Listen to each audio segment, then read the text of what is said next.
as much as I say I think PSG are favourites, I don't think they've played the best football in the competition thus far. I think the best football we've seen has been from Bayern Munich. Yes. But given that front three, and I understand the concern around them working together long term, it can't be anybody else. PSG favourites, Mark. Is that fair from the bookies? I think Liverpool have got a really good chance this year. I do think this. I think this Liverpool team has got one big season left in it. I think they are getting a little bit old together, but I think obviously PSG are strong. But I do think Liverpool are more than a match for PSG. So I think Liverpool should be very much like joint favourites for PSG right now. Who concerns you the most, Jules?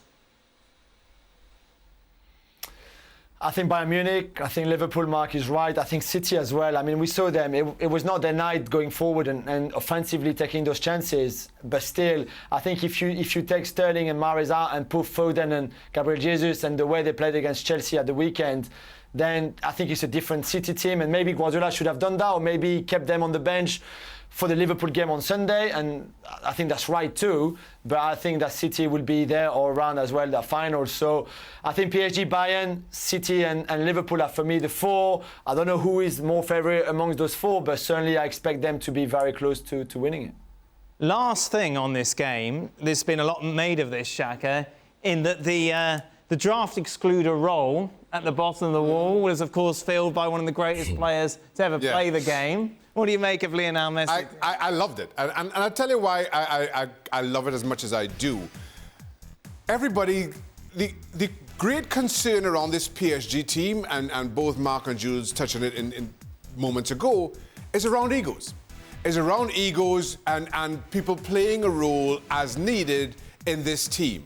Now, if you get Lionel Messi to lie at the bottom of a wall, it says everything you need to know. If that's the example that he is setting, then you as a player, I don't care who else we're talking about, you have to be prepared to do whatever is asked of you if that's what it takes. Because if Lionel Messi is doing this, asking you to do anything at all, but go on the kiss cam,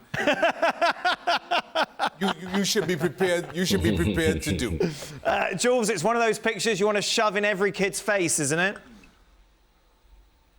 It is, and if you know the story, Marquinhos was in the wall. He looked around. Everybody was either in the wall or marking someone, apart from Leo Messi. And you can see him shouting, "Leo, Leo, Leo, come and lay down behind us." And Leo just go, yeah, and did it. And I agree with Shaq. I love it.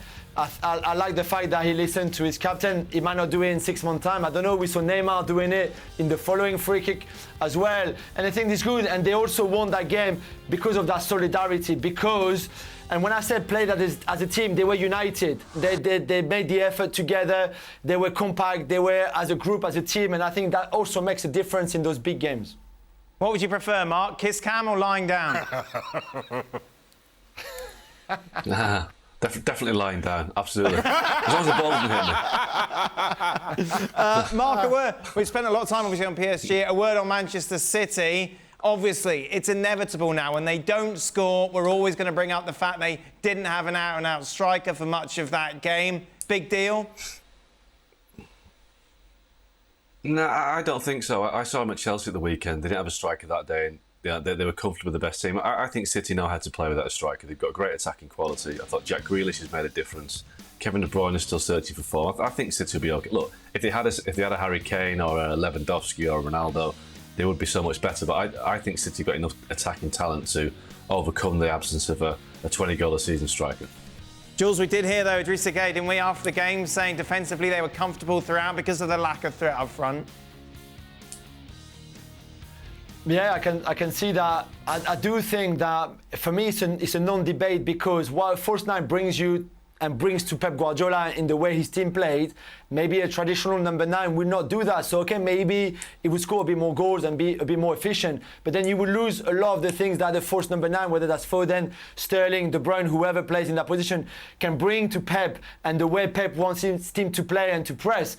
And I'm not sure a traditional number 9 would do that. So I guess both have pros and cons. I agree with Mark, though. I don't think this is the issue here. Again, they can play that game another time against PSG with the false number 9 and win it. So, yeah, they didn't take their chances on Tuesday. It's a shame. But again, I don't think that going and spend big money on a number 9 in January would be the answer. I do think that this team is pretty special even with a false 9. Thanks so much for watching ESPN on YouTube. And for more sports highlights and analysis, be sure to download the ESPN app. And for premium content and live streaming, subscribe to ESPN Plus.